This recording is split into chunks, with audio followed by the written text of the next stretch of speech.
Hello and welcome to this first instalment in a series of videos about making comics using 3D software. In this instalment I'll primarily be using DAZ Studio. I'll also mention other software, however I probably will not show it here. So first of all, DAZ 3D or DAZ Studio is a 3D rendering and posing suite from DAZ 3D. It's a website. The software itself is free. They operate a sort of freemium model, so you get the software for free with some basic models out of the box. It's software that's perfectly usable for people with no real 3D experience. It's a good starting point if you're a newcomer to it. It's not a modelling software, although it does have very limited modelling capabilities. So DAZ 3D operates a freemium model. The main software is free, as are a lot of the basic models. However, to get more content, more variety, more clothing, hair and morphs for it, again that's what they charge for. They have a shop which has lots of content available to buy, different genres, different figures. It's a business model. They do give things away for free. They do free things every week. So for example, they've got these various textures and models and things which are available. These change regularly, so it's worth checking the site regularly. They do a premium account thing for like a monthly amount, or you pay for the year or whatever. You get more free and you get discounts and things. Again, if it's something you get into, it might be worth considering. I'm not saying this to promote the site as such, however, the content from DAZ 3D is easiest to use in DAZ 3D without having to find it and things like that. There are free ways around it. There are other sites you can get things from. One site is Renderosity. They have a marketplace and they have DAZ products on there. Now, you can also use Poser products with DAZ, although they may need a bit of tweaking on the surfaces because the textures and things, or the basic textures will be the same. The actual surface settings will vary slightly. And again, with Renderosity they have a marketplace and they have free things available. And there is also ShareCG, which has content to download and things. I'll go more into this at a later point. Now let's get to DAZ Studio itself. Okay, so here we have the basic workspace. So this is the viewport. This is the scene where all the 3D figures are loaded in. They'll be loaded into a 0 position usually. Now, if I go to the sidebar on the left and select Content Library, you may find your layout is slightly different. I have modified mine. Scroll up to the top. Now, if I close these now down here, we have DAZ Studio formats, Poser formats, and other import formats. So we're going to look at DAZ Studio formats. So we're going to go to My DAZ 3D Library, which is where the DAZ 3D content will show. It will also show up in Smart Content, but I don't really bother with that myself. Now, I'm going to load a figure into the scene. So what I need is people. So where is people? It's all alphabetical, so it shouldn't be hard to find, apart from when you have a blonde moment like I've just had. I'm going to select Genesis 8 male. Here we have the little triangle, and if I click on it, it drops down, so it expands out content that is for that figure. So I'll double click on the basic male here. It will load him into the scene naked in a boring sort of T-pose, almost T-pose, and I'll say he's naked, he has no genitals. You can get the genitals as an extra add-on from the Pro Pack on that DAZ 3D, or you could probably get some else free elsewhere and fit them to him. Anyway, that's not what I'm going into here. So as I've loaded the figure into the scene, as you see, as I move over his body, different parts highlight. So each of these can be manipulated. You'll also notice down here, up here, sorry, I have the universal tool. So this allows me to translate it, which is the moving it around.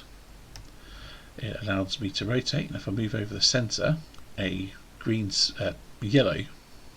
If I move over the center, a yellow sphere appears. If I click on that sphere and hold it, I can rotate him around. And just undo that.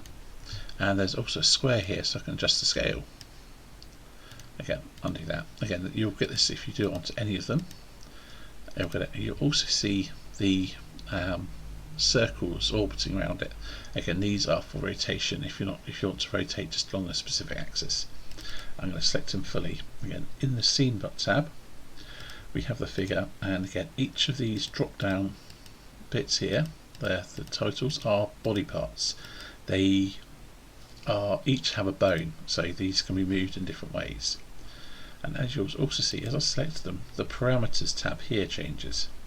So we'll get the individual parameters for each one, but anyway, I want the main thing selected.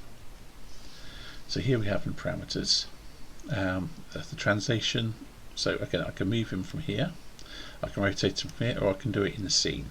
If I do one, it'll adjust it according. So if I rotate him on that, see it's adjusting in the parameters, it's adjusting all three rotation.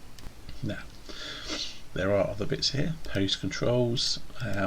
So again, I've got sliders in the pose controls for each section, so these can make things a bit easier as well for posing. Now I can also manipulate it in scene if I want to go to straight to sound. So this here is frame it. So if you've got a specific thing selected, you can just click on that and it'll frame it. You also have the orbit function, you have the pan and the zoom, and whatever that one is, reset view. There we go, I forgot that. And you'll have up here the different views, top, bottom, perspective. If you're loading cameras, they'll show up in here too. This section is for the preview, so you can go to wire bounding box, solid bounding box, it's lit wireframe, smooth shaded, texture shaded, which is the default, cartoon shaded, or you have the real-time rendering and the iRay.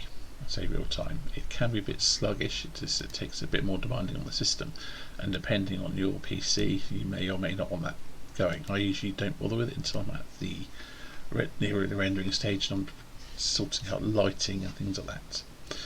Now, so as I said, we have a naked man, and here's a basic thing. I'm going to go down to the shaping tab. Now here we'll have any morphs available. Now again, out of the box you won't have many morphs, you won't have much you can really adjust him by. You'll be able to set different body parts, and there'll be a few things here. I believe it's just these ones in this sort of weird pinky colour. These ones in bright green are from a free set which I believe was on ShareCG by Sickle Yield. And if I go to full body, so these ones here are an extra purchase from Daz 3D. They just give you a greater level of morphs. So if we go to head, or face rather, again we have, I can just change a few things here. So let's frame his head, just frame his head, zoom in a little bit more. Again, I can change his features a bit. I can select the eyes if I want to make them deeper or smaller, more puffy. I can do that. So a bit of tweaking, you can make your character look how you want them to, or to a degree. Again, it's only changing the actual 3D shape, it's not changing the texture. For that you would need to either export the textures into Photoshop or some other 2D image thing and make changes there, or load in a different texture, and I'll come back to that later. So for the moment I've changed him slightly, nothing dramatic, and I'm going to go back to Content Library, and I'm going to the drop down menu and I'm going to go to Clothing. I believe the Sci-Fi Settler you get out of the box free with Daz Studio, so I'm just going to double click on the Sci-Fi Settler rule, it puts it all on him, and that will move with him. So if I click on that, move him in any shape or form, it moves with him. You see you get the odd tearing, but usually it will morph and work out where it needs to be. Occasionally you might get a bit of poke through, and sometimes you'll need to work around that a little bit, but most things should fit fairly well. I'm going to leave him in that pose for now, however ridiculous it looks. I'm going to load in, go to hair. I'm going to load in the Armani hair, which I believe also comes through with it. Again, I want to make sure I have the figures selected. And again, it goes straight on him, and again we'll move with him. And if I select the hair and go to parameters, again that may have some things you can adjust it as well. So it's worth checking parameters on everything that you have, or everything you load in, because you may be able to change its appearance slightly. Now against the black background you can't see it for too well, so I'm going to go to the eye ray when this loads in. And there we go. So you can see I've changed the hair. So I'm going to top wide and expand that out. And again, that's a slight tweak. So again, he's a boring pose. Now again, I could pose him myself, and there are various ways of doing this. Again, I've shown you the various tools that you can use to manipulate. So what I want to do, let's make him run. So okay, so make him run. So I'm going to grab his right leg, put it forward, back leg, put it back. See, as I pull that, this is translating it in scene. I'm pulling his hips along a little bit. I'm going to select his back, I'm going to lean him forward, because people tend to lean into the run as they do it. Now I'm going to rotate this a little bit. Normally when people are running, their right leg is, or left leg is forward, their right arm will be, or left arm will be back. Let's say this arm would come forward, most likely. Okay. His head most likely would be up. He's running. Again, it's not a very convincing running pose, it's not awful. Again, I can select his toes and tweak that, move his foot. Okay, so not brilliant, but again, you know, it's possible. Again, if I want to do expressions, I go down to that and go to pose controls, and again you have the various section parts of the face that are available. So I could put brow inner up or down, select his mouth, put his mouth to a frown, put it open slightly, go to eyes, put eyes up so he's looking up a bit, let's put a squint on there, so eyes up a little bit more, and go side to side, make him look a bit. Right, so I have a very basic pose, but I want the hand and the fist. Really, I could alter all the fingers individually, but that's slow and ball achy. So I'm going to pose control hands, and I'm going to go right hand fist. But really, so I'm going to the same left hand fist. Okay, so I'm making him run towards us. Again, the pose isn't perfect, but it could be worse. Now,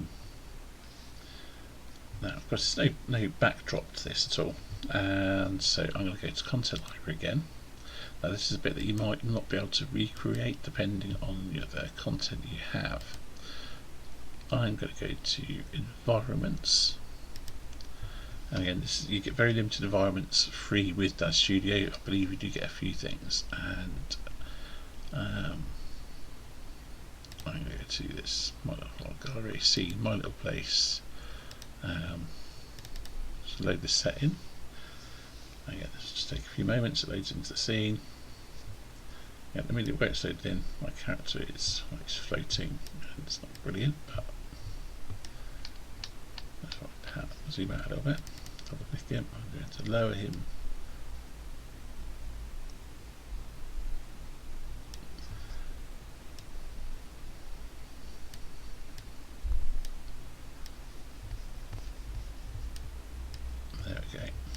So here we have him and the team running. So there's that basic things. Let's have a look at on the iRay render preview. This takes a little bit longer as this takes a little bit longer because there's more in the scene for it to process. Now I haven't really gone into the rendering side of things properly here, and I won't do. I guess it's not too bad looking, but there's no sun or sky at the moment. So I'm going to go back to texture shaded, just to save running. I'm going to go to render settings. Now render settings up here, we have general, we have advanced. So there's an auto headlamp, I have that turned off, and go to environment, it's dome and scene. I'm going to go to sun and sky only, and I'm going to put draw dome on. Now this will put the sky in the background. Now another thing to note is that I'm using the iRay render system. Data Studio also has 3D lights. There's the NVIDIA iRay, obviously the clues in the name, works best with NVIDIA graphics cards. If you have a suitably high-end one, or high-end-ish, more modern one, running iRay won't be a problem. If you don't, or if you have a graphics card from a different manufacturer, you may find that iRay renders incredibly slowly for you and isn't very practical. It also does have 3D lights, which does give very different